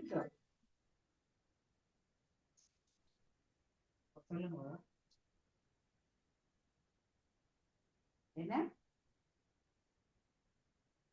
சரி சரி, ஒரு நிமிஷம் போலன் வந்து. சரி, அப்ப இடைநிலை இலக்கியம் கண்டதற்கு இலக்கணம் இயம்போணும். இயம்புதுன்னா சொல்ல வேணும். அதுல பகுதி விகுதி பகுத்து இடை நின்றதை, பகுதியையும் விகுதியையும் பிரிக்க இடையே நின்றது இடைநிலை. வினை பெயரல் பெயர்க்கு இடைநிலை எனது. வினை பெயர் அல்லாத பெயர்க்கு இடைநிலையாக வருவதுதான் அந்த இடைநிலை. வினைப்பெயருக்கு அவ்வாறு வராது. சரியல்ல? பெயர் சொல்லுக்கும் வினை சொல்லுக்கும் இடையில வேறுபாடு இந்த இடைநிலையில இருக்கு. சரியா? அப்ப எப்போதும் பெயரிடநிலை பகுதியையும் விகுதியையும் பிரிக்க இடையில வாரதாக இருக்கு. இலக்கியம் கண்டதற்கு இலக்கணம் இயம்பலின் பகுதி விகுதி பகுத்து இடை நின்றதை வினை பெயரல் பெயர்க்கு இடைநிலை. அறிவுடையோரால் நியமிக்கப்படும் இலக்கியம் கண்டு அவ்விலக்கியத்தின் அமைதியே இலக்கணமாக கூறுவதால் மேற்கூறிய பகுதியையும் விகுதியையும் பகுத்து இடையே நின்றது யாது என்று சொன்னால் அது இடைநிலை. ஆனா வினையால் அணையும் பெயரல்லாத பெயர்களுக்கு இடைநிலை என்று சொல்லுதல் இருக்கு. வினையால் அணையும் பெயருக்கு அப்படி வரா. சரியல்ல? இதுல நீங்க நிறைய உதாரணம் போட்டிருக்கு. அவ்வளவுத்தையும் அந்த பெயர் சொல்ல பிரிச்சு பார்க்கும். பிரிச்சு பார்த்தாதான் உங்களுக்கு அந்த பெயரிடன்ல தெரியும். அடுத்தது வினை இடநிலை. பெயரிடன்ல போனால் வினை இடநிலை தடர ஒற்றின்னே தடர ஒற்றின்னே இறந்த காலம் தருந்தொழில் இடைநிலை. தடரன இத் இட் ஒற்றோட இன்னே அந்த இன்னன்றதும் வரும். ஐம்பால் மூவிடத்து 5 பாலும் 3 இடத்திலே. சரியா? தன்மமுள்ள படர்க்க ஐம்பால் தெரியும். ஆண்பால் பெண்பால் பரர்பால் ஒன்றன்பால் வரவின்பால். இறந்த காலம் தருந்தொழில் இடல். இறந்த காலம் வினியண்டபடியா காலத்தை வெளிப்படையா காட்டும். தெரியலவின இறந்த காலத்துக்கு இடைநிலையா வருகிற எழுத்துக்கள் என்னன்னு கேட்டால் இத் இட் இட் இன். இது நீங்க எழுதி வச்சிருக்கோம். இத் இட் இட் இன். இந்த 4ம் என்ன? 4ம் குற்றற்றாதான் இருக்கும். ஐம்பால் மூவிடத்தும் வார இறந்த காலத்தை குறிக்கிற வினை பகுபத இடைநிலை உறுப்பாகும். வினை பகுபத இடைநிலை உறுப்பாகும். அப்ப உங்களுக்கு பிரிச்சு பார்த்து, இப்ப நான் சொன்னால நடந்தான பிரிச்சால் நட சகையிந்த், சகையித், சக ஆன். அப்ப இதுல உங்களுக்கு விளங்கோணும் நடந்தான், நட சக இந்த். இதுல தந்திருக்கோம் நடந்தான் என்றால் இறந்த காலம். அப்ப என்ன பெற வேணும்? இத்தான் இடல்ல. முன்னுக்கு இருக்கிற மெய் எழுத்து தான். நான் பெரும்பாலும் உயிர் மெய்யில இருந்து பிரிகிற எழுத்துத்தான் அங்க இடநிலைக்கு வரும். இது பார்த்தே கண்டு கொள்ளலாம் உறுப்ப. இப்ப நீங்க பரீட்சைக்கோ அல்லது நீங்க பிரிச்சிருக்கோ பிழையா பிரிச்சீங்கன்னா உங்களோட உறுப்பு பிழைச்சு போடும். அப்ப சரியாக பிரிக்கவன். சரியா? அது நடந்தானோ, நடந்தாரோ, நடந்தாளோ, அல்ல நடந்தேனோ, அல்லது நடப்பேனோ, எதிர்காலத்து அல்ல நடக்கின்றேனோ. சரியா? எந்த காலத்திலையும் அதை பார்க்கலாம். அடுத்தது வினைக்கு இப்ப இறந்த காலம் சொன்னபடியா அடுத்தது நிகழ்காலத்துக்கு சூத்திரம் சொல்றார். 143வது சூத்திரம். ஆன் என்று கின்று கின்று மூவிடத்தின் ஐம்பால் நிகழ் பொழுது அறைவினை இடைநிலை. ஆனென்று கின்றுகிறு ரெண்டு. ஆனென்று வேற, கின்று வேற, கிரு வேற.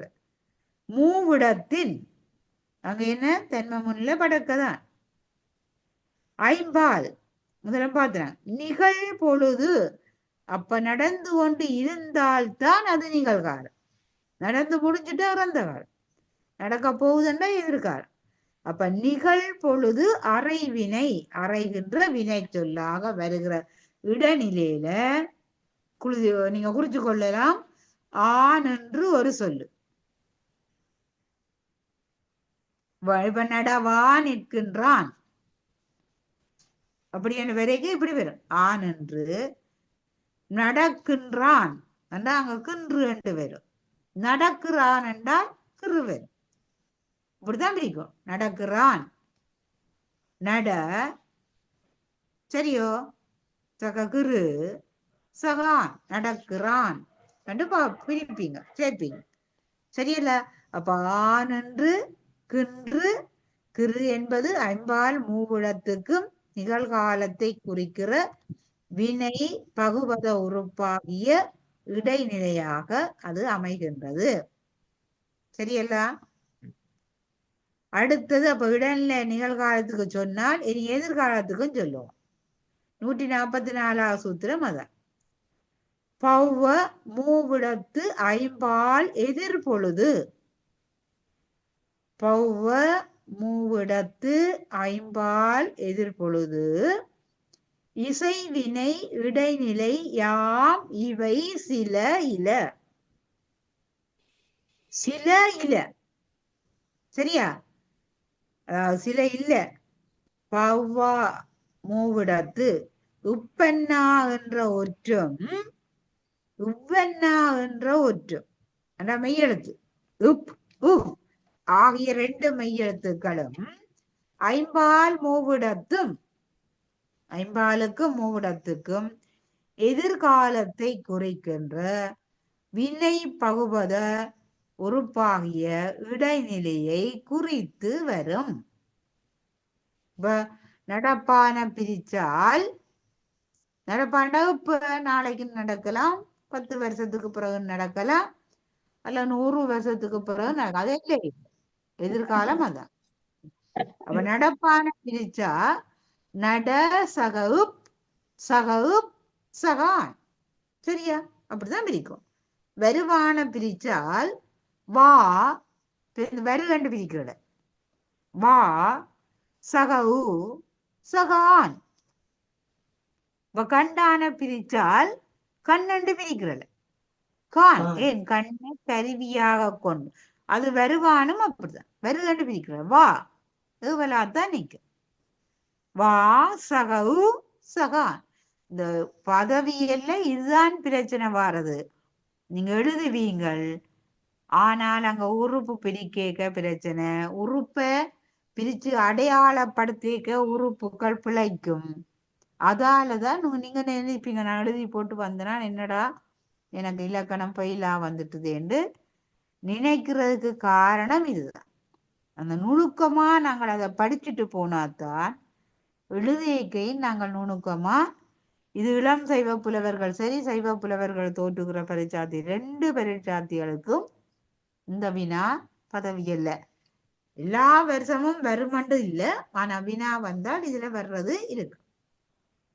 சரியா? அடுத்தது காலம் காட்டும் விகுதி. அங்க தனியொரு விகுதி தந்தவர் வினை விகுதி, பெயர் விகுதி. 145 சூத்திரம். பண்டைய போல இன்றைக்கும் 8 மணி வரையும் நாங்களே என்னோட ஒரு வகுப்பண்டபடியால் சில பேருக்கு இந்த 7:30 முடியுது, நான் போப்புறம் நினைச்சு கொண்டிருப்பீங்க. 7:30 இல்ல, 8 மணி என்னோட ஒரு வகுப்பு 2 வகுப்பண்டாதான் அங்க 6:30 முடிஞ்சு 8:30 முடிகிறது. இது இலக்கணம் கணக்க படிச்சாலும் உங்களுக்கு அவ்வளவுக்கு ஏறாது. மற்றது நாங்கள் நல்ல ஆறுதலாகத்தான் படிக்கிறோம். உங்களுக்கு இவ்வளவுக்கு விளங்குதுன்றது எங்களுக்கு புரியாது. அப்ப நீங்க விளங்கணும்ன்றதுக்காக ஆறுதலாகத்தான் சொல்லி எழுதுறதுக்காக படிக்கிறோம். அப்ப 8 மணி வரையும் இந்த வகுப்பு நடைபெறும். காலம் காட்டும் விகுதி. இப்ப காலம் காட்டுற விகுதிகளும் இருக்கு. சரியல்ல? சூத்திரன் 145. ரவ்வொடு உகர உம்மை நிகழ் பல்லவும் தவ்வொடு இறப்பும் எதிர்வும் தவ்வொடு கழிவும் கவ்வோடு எதிர்வும் மின் ஏவல் வியங்கோல் இம்மார் எதிர்வும் பாந்தம் செலவொடு வரவும் செய்யு நிகழ்வு எதிர்வும் எதிர்மறை மும்மையும் ஏற்கும் இங்கே. பெரிய சூத்திரம். ரவ்வொடு உகர உம்மை நிகழ்வல்லவும், நிகழ்வு அல்லவும் என்று பிரிக்கலாம். தவ்வொடு இறப்பும் எதிர்வும் டவ்வோடு கழிவும் கவ்வோடு எதிர்வு மின்னேவல் வியங்கோல் இம்மார் எதிர்வும் பாந்தம் செலவும் வரவும் செய்யு நிகழ்வு எதிர்வும் எதிர்மறை மும்மையும் ஏற்கும் இங்கே. இடையில கதையாதங்கோ. ஏனென்னா மிச்சம் அவ்வளவு பேரும் படிச்சு கொண்டே அமைதியாக இருக்கிறோம். ஒரு ஆள் குழப்பினால் அவ்வளவு பேருக்கு கஷ்டமா இருக்கும். தயவு செய்து புரிஞ்சு கொண்டா சரி. ரகரத்தோடு கூடிய உகர ஈறு. இப்ப இற்றன்னா சக ஊனாண்டா ரூனா. இப்ப நன்று என்ற சொல்லி எடுத்து பாருங்க. சரியா? அப்படி அப்ப ரகரத்தோடு கூடிய உகர ஈறும் உம்மீறும் கொடுப்பதும் அல்லது உடுப்பதும் அந்த உம்மீறும் இறந்த காலமும் எதிர்காலமும் வரும். இறந்த காலத்தையும் எதிர்காலத்தையும் தகரத்தோடு கூடிய அவ்விரண்டும் இத்தன்னாவோட ஊனா சேர்ந்தா தூணா. சரியா? இத்தோட தும்மண்டு வரும் உம்மீறு சேர்ந்தா. இவ்விரண்டும் அவ்விரு காலமும் இறந்த காலம் எதிர்காலமும் டகரத்தோடு கூடிய அவ்விரண்டும் இட்டன்னாவோட கூடிய உகர ஈறுண்டா உண்டு. சரியா? இட்டன்னா சக ஊனா டூனா தானே. சரியா? உண்டும் அதுவும் மீறும் அவ்விரண்டும் இறந்த காலமும் ககரத்தோடு கூடிய அவ்விரண்டும் இக்கன்னா சக ஊனா கூனா நன்கு. சரியா? உம்மீறண்டா ஏன் ககரத்தோடு கூடிய அவ்விரண்டும் எதிர்காலமும் மின் ஈறும் ஏனைய ஏவலின் வரும் அனைத்து ஈறும். மின் என்ற ஈறும் ஏனைய ஏவல் வினையிலே வருகிற அனைத்து ஈற்றி சொற்களும் விகுதி சொற்களும். சரியலா? அனைத்து ஈறும் வியங்கோல் ஈறும். வாழ்க வீழ்க ஒளிக வியங்கோல் சொல்லி பார்ப்பீங்க. இகரம் ஈறும் மாறுறும். இகர வாழிய அன்றைக்கு இகர மாறேறும் எதிர்காலமும் வாழ்கின்ற என்ன முக்காலத்தையும் குறிக்கும். அப்ப அந்த இதுல எதிர்காலமும் பகரறு இறந்த காலமும் எதிர்காலமும் செய்யும் என்னும் வாய்ப்பாடு முற்றுறு நிகழ்காலமும் காலமும் செய்யும் என்ற வாய்ப்பாட்டின் முற்றுறு நிகழ்காலமும் எதிர்காலமும் முற்று விகுதி எச்ச விகுதி முற்று விகுதி எச்ச விகுதி உணர்தற்குரிய எதிர்மறை ஆகார ஏறு மூன்று காலமும் ஏற்கும். சரியா? சில இல்ல, சிலவும் இதுல இல்ல. சரியல்ல? அப்ப இந்த அளவும் நாங்கள் சொற்களை பார்ப்போம். ரவ்வோடு உகரம் உண்மை உம்மண்ட நிகழ்வு அல்லவும் தவ்வோடு இறப்பும் எதிர்வும் டவ்வோடு கழிவும் கவ்வோடு எதிர்வு மின் ஏவல் வியங்கோல் இம்மார் எதிர்வும் பாந்தம் செலவோடு வரவும் செய்யு நிகழ்வு எதிர்வும் எதிர்மறை மும்மையும் ஏற்கும் இங்கே. சரியா? ஏற்றுமண்டா மூன்று காலமும் ஏற்று வரும் இங்கே என்றதான். சரியே? ஏற்கும் இங்கேண்ட ஏற்று வரும் இங்கேண்டு பாரு. அப்ப ஒவ்வொன்றுக்கும் கீழே உதாரணம் நன்னூல் விருத்தி உரையில போட்டிருக்கு. அதே போல காண்டி உரையிலையும் இருக்கு. சரியா? இப்ப சென்று சென்றும் சேறு சேரும் வந்து வந்தும் அந்த என்ன ஒவ்வொன்றுக்கும் போட்டு கிடக்கு. அதை பார்த்து கொள்ளும். மும்மையும் என்றது முற்று உண்மையை குறிக்கும். சரியோ? ஒரு வழி எச்சமாக இருந்தாலும் அது பின்னால நாங்கள் 426 சூத்திரத்துல படிப்போம் அந்த எச்சவியல்ல. சரியல்ல? ஓ, அப்ப அதைத்தான் இங்க எடுத்து காட்டுறார். இது சில வில என்றவற்றுள் என்ன சிலது இல்லாமலும் இருக்கும், சில இடங்கள்ல இருக்கும். சரியே? இங்கு அண்டா இங்கு வரும் பொழுது சொற்களிலே ஏற்று வரும் பொழுது இவ்வாறு காணப்படும். சரியல்ல? அடுத்த சூத்திரம் இதுக்கு விளக்கம் நிறைய கொடுத்திருக்கு. நீங்க அந்த சூத்திரத்துக்கு பாத்தீங்கன்னா ஒவ்வொன்றுக்கும் விளக்கம் நிறைய கொடுத்து கொண்டு போறேன். நினைக்கிறேன் நன்னூல் விருத்தி உரையில அல்ல காண்டி உரையில 6 பக்கம் 6-7 பக்கம் போகுது. சரியல்ல? அப்ப இதோட என்ன முடியுது? பகுபதத்தினுடைய உறுப்பு முடியுது. அப்ப பகுபதத்தின் உறுப்பு முடியுது என்றால் நீங்க என்ன பகுபதத்துல பகுதி விகுதி இடைநிலை பார்த்துட்ட. அந்த சாரியையும் சந்தியும் சாரிய கொஞ்சம் நாங்கள் எழுத்தியல்ல பார்த்துனாங்க. சரியா? சாரிய என்ன சந்தி என்ன விகாரம் என்னன்னு பார்க்க வேணும்.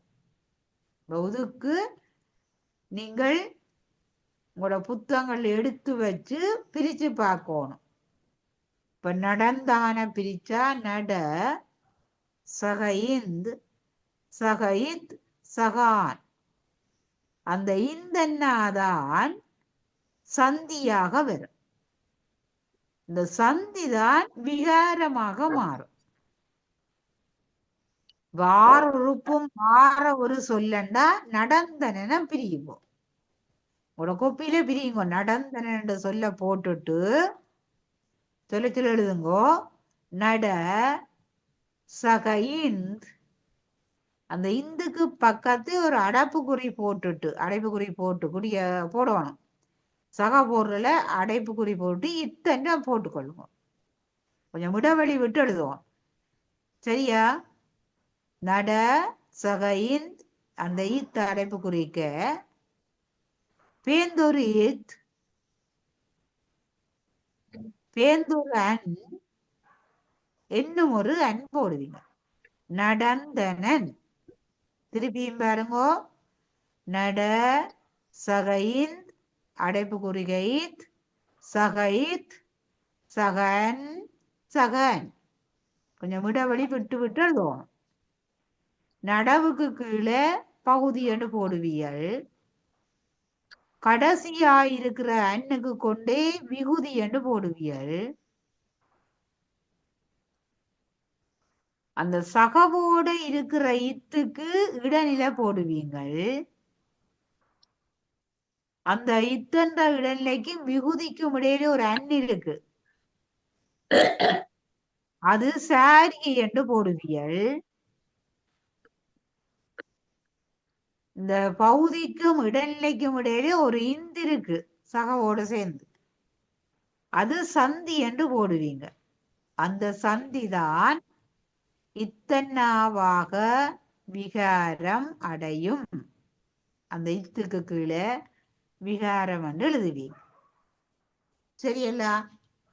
இப்படி நீங்கள் 2 உறுப்பு, 3 உறுப்பு, 4 உறுப்பு, 5 உறுப்பு, 6 உறுப்பு வரும் வரையும் சொல்ல போட்டு போட்டு பெயர் சொல்லு, வினைச்சொல்லு, இடைச்சொல்லு, உரிச்சொல்லு எல்லாம் பிரிச்சு காட்டுவோம். யாருக்கு? உங்களோட மனச்சாட்சிக்கு நீங்களே பிரிச்சு காட்டுங்க. நான் படிச்சது தச்சையில உங்களோட வகுப்புல ஏதாவது சந்தேகம் கேட்கலாம் என்றால், ஆனா வாயால மட்டும்தான் கேட்பீங்க. நீங்க எப்படி பிரிச்சு வச்சுக்கிறீங்கன்னு எனக்கு தெரியாது. அப்ப பிரிச்சு பார்த்து சரியாக உங்களுக்கு வினாத்தாள் பார்த்தீங்கன்னா இப்படி எல்லாம் கேள்வி வாருது. சரியல்ல? இப்ப பிடித்தனன், பிடித்தனன் பிரிச்சா 5 உறுப்பு வரும். பிடிசக, இச்சக, இச்சக, அன்சக, அன். சரியல்லோ? இப்படி நல்ல படித்தனன், இப்படி எல்லாம் 2 உறுப்பு தொடக்கம் 6 உறுப்பும் வரத்தக்கனையா சக போட்டு பிரிக்கணும். இப்ப கீழே அம்புக்குறிய போட்டு நீங்கள் எழுதுறீங்கன்னா உங்களுக்கு படிக்கிற வசதிக்கா. ஆனா பரீட்சைக்கு என்ன யோனும் அப்படி பிரிச்சு போட்டு என்ன பகுபத உறுப்புக்கு அமைய 6 உறுப்புகளும் அமைந்த உதாரணம் என்று போட்டுட்டு பிரிச்சு காட்டி போட்டு கீழே எழுதணும். கீழே எழுதணும். இவ்வுதாரணத்தில் நட என்பது பகுதி,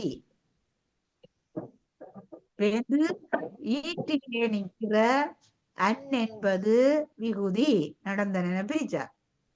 அப்படி கீழே 6 உறுப்பும் போட்டு போட்டு அது நீங்க வேற பேனாண்டா கருப்பு நீரம் மாத்தியோ என்னவோ அது உங்களோட நேரத்தையும் உங்களோட எழுதுகிற சரியா? அப்படி பிரிச்சாதான் அது சரியாக அமையும். அடுத்தது இதோட பகுபத உறுப்பு பார்த்துட்டேன். இனி வடமொழி ஆக்கம். எங்கட சொல்லில பெயர் வினை இடையுறி என்று இருப்பது போல இன்னும் ஒரு 4 வகை சொல்லி இருக்கு. இயற்சொல் குறிச்சு வைக்கலாம். இயற்சொல், திரிசொல், திசைச்சொல், வடசொல். இயற்சொல், திரிசொல், திசைச்சொல், வடசொல். இயற்சொல் என்பது எங்களோட தமிழ்ல இயல்பாக முன்னோர் இட்டு வழங்கின சொல் இல்ல. திரிந்த சொற்கள் இருக்கு. அடுத்தது பல்வேறு திசைகள்ல இருந்து எங்கள்ட்ட தமிழோடு தமிழா வந்து கலந்த சொல்லு. அதான் அந்த நாங்கள் சின்ன வகுப்புல பிறமொழி சொல்லுன்னு படிச்சிருப்பீங்க. திசை, பல்வேறு திசைகள்ல இருந்து எங்களோட வந்த சொல்லு. சரியல்ல? அது பொதுகைய மொழி, ருதுமொழி, கிரேக்க மொழி, ஆங்கில மொழி இப்படி எல்லாம் கணக்க படிச்சிருப்பீங்க. அந்த அதுதான் திரைச்சொல். அப்ப வட சொல் என்பது தனிய வடமொழியில இருந்து வந்து எங்கட தமிழ், ஏன்னா வடமொழி சொல்லு எங்கட தமிழ்ல நிறைய இருக்கு. சரியல்ல? அப்ப அந்த வட சொல்லாக்கம், வடமொழியாக்கம் எப்படி எங்கள்கிட்ட வந்தது? சரியல்லோ? இந்த வடமொழியில சமஸ்கிருதம் படிச்ச எங்களுக்கு தெரியும். தமிழ்ல 12 உயிரெழுத்து, வடமொழியில 16 உயிரெழுத்து. சரியல்ல? அதுல என்னென்ன எங்களுக்கு இல்ல இடையில வந்தது என்ன? இப்ப ஆதி மொழி தமிழ் அன்றைக்கும் படிப்பிக்க சொன்னேன், தொன்மையான மொழி. அப்ப அந்த இடையில் நான்கும் அந்த சூத்திரம் அதான் தொடங்குது. இடையில் நான்கும் ஈற்றில் இரண்டும், இடையில் நான்கும் ஈற்றில் இரண்டும் அல்லா அச்சை வருக்க முதலீறு, அல்லா அச்சை வருக்க முதல் ஈறு அவ்வாதி நான்மை அவ்வாகும் ஐயம் பொது எழுத்து ஒளிந்த நாள் ஏழும் திரியும், நாள் ஏழும் திரியும். 4 7 7 4 28 4 7 சரியல்ல? இந்த வடமொழி என்பதற்கு நாங்கள் ஆரிய மொழி என்று சொல்றோம், சரியல்ல? சமஸ்கிருத மொழின்னு சொல்றோம். இந்த சமஸ்கிருத மொழியில 2 வரி வடிவம் இருக்கு. இதுவும் பலருக்கு தெரிஞ்சிருக்கும் நினைக்கிறேன். ஒன்று தேவநாகரி, மற்றது கிரந்தம், சரியல்ல? தேவநாகரி என்று சொன்னால் அந்த எழுத்துகளுக்கு மேலே ஒரு படுக்க கோடு மாதிரி போட்டிருக்கு, கிட்டத்தட்ட கிந்தி மொழி எழுத்து போல இருக்கு. இந்த கிரந்த எழுத்து பெரும்பாலும் சிங்கள எழுத்து போலவும் உங்களோட தமிழ் எழுத்து போலையும் இருக்கு, சரியா? ஏன்னா சிங்களம் சமஸ்கிருதத்தின் அரைவாசி எழுத்தும் சிங்களத்துல இருக்கு. அது இந்த கிரந்த எழுத்துல 100க்கு 60% எழுத்து சிங்களத்துல இருக்கு. அப்ப அதனாலதான் நீங்கள் என்னடா கிரந்த எழுத்து பத்ததிகள்ல தான் நாங்க பார்த்து கொள்ளலாம். பத்ததி என்பது ஆகமத்தை அடிப்படையாக வைத்துக்கொண்டு ஆலய கிரியையோ வீட்டுக்கிரியையோ என்ன சகலதும் செய்வதற்கு வகுக்கப்பட்டதுதான் பத்ததிகள். இப்ப 18 பத்ததிகள் இருக்கு. அந்த பத்ததிகள்ல தான் நீங்கள் இதை பார்த்து கொள்ளலாம். இது பெரும்பாலும் சமஸ்கிருதம் படிக்க 2 எழுத்துமே படிக்கிற சந்தர்ப்பங்கள் இருக்கு. அப்ப வந்து ஆரிய மொழியுள் அச்சு என்று வழங்கும் உயிரெழுத்து 16, சரியல்ல? 16 உயிர். இடையில் நின்ற 7ஆம் உயிர், இடையில வந்த 7வது உயிரெழுத்து, அதான் இடையில முதல் 4ம் ஈற்றிலே 2, ஈற்றில 2மாக உள்ள எழுத்து அல்லா அச்சை வர்க்க முதலீர். என்ன இடையிலே நின்ற 7ஆம் உயிர் முதல் 4ம் ஈற்றில் நின்ற 2மான 6ம் ஒளிந்து நின்ற ஏரிய 12ம் தமிழ போல இருக்கு. ஆ ஆ இ ஊ ஏ ஐ ஓ அவ்வன்றது அப்படியே 12ம் இருக்கு. இடையில எத்தனை எழுத்து? இடையில வந்து 7ஆம் எழுத்தோட 4ம் கடைசியில போய் 2மாக 6 எழுத்து இருக்கு, சரியா? 12 4ம் 16 எழுத்துக்கள் இருக்கு, சரியா? ஆ ஆ இ ஊ ஏனா தமிழ்ல இருக்கிறது போல இராது, சரியோ? ஏ ஐ இருக்கு, ஓ ஆகும். அப்ப இத பார்த்துக்கொள்ளும். அப்ப இதுல இந்த 10 எழுத்தும் அல்லென்னும் வழங்கும் 37 மெய்யுள்ளும், அல்லென வழங்குகிற 37 மெய்யெழுத்துக்களையும் கசடதப அதாவது என்ற 5 வர்க்கத்திடையிலே வர என்ன உரப்பியும் எடுத்தும் கனைத்தும் சொல்லப்பட்ட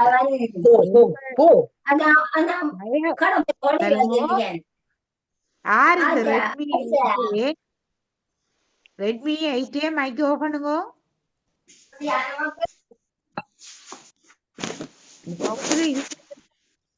ரெட்மி மைக் ஓபன் பண்ணுங்க, கதைக்கிற இடங்களா இருக்கு. அப்ப இப்ப நீங்க வடமொழியில பாத்தீங்கன்னா காவில 5 வர்க்கம் இருக்கு. நாங்க தமிழ்ல எங்களுக்கு காணா உண்டுதான். ஆனா வடமொழியில காணா 5 வர்க்கம். அதே போல சானா 5 வர்க்கம் இருக்கு. தானா 5 வர்க்கம் இருக்கு. தானா 5 வர்க்கம் இருக்கு. பானா 5 வர்க்கம் இருக்கு. சரியா? அது என்ன பட்டு நிற்கும் 3 எழுத்துக்கள். தயவு செய்து கதைக்காதீங்கோ. இந்த 4ம்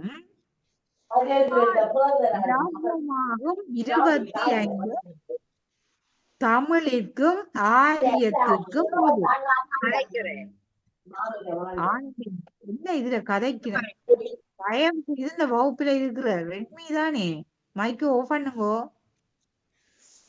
எனக்கு அதை ஓஃப் பண்ண முடியல. நான் இவையோட ஹோஸ்டா இல்ல. நான் கேன்சல் ஆகி திருப்பி வந்தவனால ஓஃப் ஆக முடியல. அவையெல்லாம் ஓஃப் பண்ணினோம் இல்ல. கொஞ்சம் ஓஃப் பண்ணணும் இல்லை. என்னடா எழுத்து விளங்காது இவைக்கு மற்றவை கழிச்சிருந்தா. இதுல வந்து க ச ட த ப என்ற 5 மெய்யெழுத்தும் அப்படியே 5 வகைக்கு வரும். அப்ப 5 25 அங்க வரும். சரியல்ல? அப்ப அது 3ம் போனால் வெங்கடையில வந்து பாக்க என்னது அந்த 18 மெய்யில என்ன வரும்? 4 ல ஆக 25 தமிழுக்கும் ஆரியத்துக்கும் பொது எழுத்து. தமிழுக்கும் வடமொழிக்குமான பொது எழுத்து. இப்ப நீங்க தமிழ் நெடுங்கணக்கு போல இந்த வடமொழி நெடுங்கணக்கு எடுத்து பார்த்தீங்கன்னா இது விளங்கும். சரியல? மேல் உயிருள்ளும் ஒளிந்த 6ம் 5 வர்க்கங்களின் இடைகளில் ஒளிந்த 15மாக 30ஆம் மெய் முதலான 8னுள் என்ற லகரம் ஒளிந்த 7மான 28ம் ஆரியத்திற்கு சிறப்பெழுத்து. இப்ப பொது எழுத்துன்னு சொல்லி தமிழுக்கும் வடமொழிக்கும் உள்ள பொது எழுத்து சொல்லி அது 25 சொல்லியிருக்கிறேன். ஆரியத்துக்கு மட்டும் சிறப்பான எழுத்து 28. அதவேதான் அங்க வடமொழியாக்கம் பொது எழுத்து சிறப்பெழுத்து என்று 2ஆ பிரிச்சு. சரியா? அந்த வடமொழியாக்கத்தை இங்க காட்டியிருக்கிறேன். ஏனென்று கேட்டால் எங்களுக்கு சில சொற்கள் தமிழ்ல தமிழை போல வழங்குகிற வடமொழி சொல்லும் இருக்கு. தமிழ்ல இருந்து மாறுபட்டு வந்த சொல். இது நாங்க பின்னால படிக்க போறோம். தற்சமம் தற்பவம். இப்ப நீங்க அடிப்படையா இதை தெரிஞ்சு கொண்டீங்கன்னா அங்க தற்சமமும் தற்பவமும் படிக்க இதெல்லாம் சொல்லி எல்லாம் படிக்க போய் படிக்க இது உங்களுக்கு விளங்கும். சரியல? அப்ப இதுல 25 எழுத்து தமிழுக்கும் ஆரியத்துக்கும் வடமொழிக்கும் பொது. 28 எழுத்து தனிய ஆரியத்துக்கு மட்டும் சிறப்பான எழுத்து. அப்ப பொது எழுத்து என்று சொல்லப்படுவதும் சிறப்பெழுத்து என்று சொல்லப்படுவதும் தமிழை நோக்கி வந்து சிறப்பித்தது. தமிழுக்குல வந்து சிறப்பான சொற்களாக இருந்தது. இப்ப கமலம் என்ற சொல்ல பார்த்தீங்கன்னா நீங்க சொல்லுங்க தமிழ் சொல்ல. ஆனா அது வடமொழியில இருந்து குங்குமம் நீங்க இப்ப பாவிக்கிறீங்க. குங்குமம் என்ற சொல்லு வடமொழியில இருந்து வந்த சொல்லு. அப்ப இப்படி வார சொற்களைத்தான் அதுலயும் அப்படியே தமிழ்ல வழங்குற சொல்லும் மாறுபட்டு வழங்குறது அந்த தற்சமம் தற்பம் அது பின்ன படிக்க இதையும் ஒரு ஞாபகப்படுத்தி தான் படிப்பிப்போம். அது விளங்கி கொண்டா சரி. சரியா? பேருந்து அது தொடர்ச்சியா சொல்றார். அவற்றுள் 7ஆம் உயிர் ஈயும் இருவுமை வர்க்கத்து இடையில் 3ம் அவ்வம்முதல் 8 30 சயவும் மேலொன்று சடவும் 2 சதவும் 3 அகவும் 5 கவும் அவ்வீரையும் ஈ இரு இகரமும் என்று அந்த செய்யுள் வகையில இந்த சூத்திரம் அமைஞ்சிருக்கு. அப்ப இதை பிரிச்சு பார்க்க வேணும். இப்ப நேரம் சரியா 8 மணி ஆனபடியால் நாங்கள் இதை பிரிச்சு பார்க்கறது இது பார்த்தா அடுத்த சூத்திரத்தையும் சேர்த்து பார்க்க வேணும். சரியா? அது இச்சமா நிக்குது, அந்த சூத்திரம் முடியல. ஈறு இகரமும் வந்து பிரியுது. அப்ப அதை சேர்த்து பார்க்க வேணும். எனவே இந்த சூத்திரத்தோட ஞாபகத்துல வச்சிருங்க, 147வது சூத்திரத்தோட எங்களுடைய இன்றைய வகுப்பு முடிவடைகிறது. நாங்க அடுத்த வகுப்புல சந்திப்போம். நன்றி ஆனந்தி அம்மா, எல்லோருக்கும் நன்றி. ஆனந்தி மிஸ் நன்றி. நன்றி நன்றி. ஓ நன்றி நன்றி திலமணி மிஸ். இதுவரை நேரமும்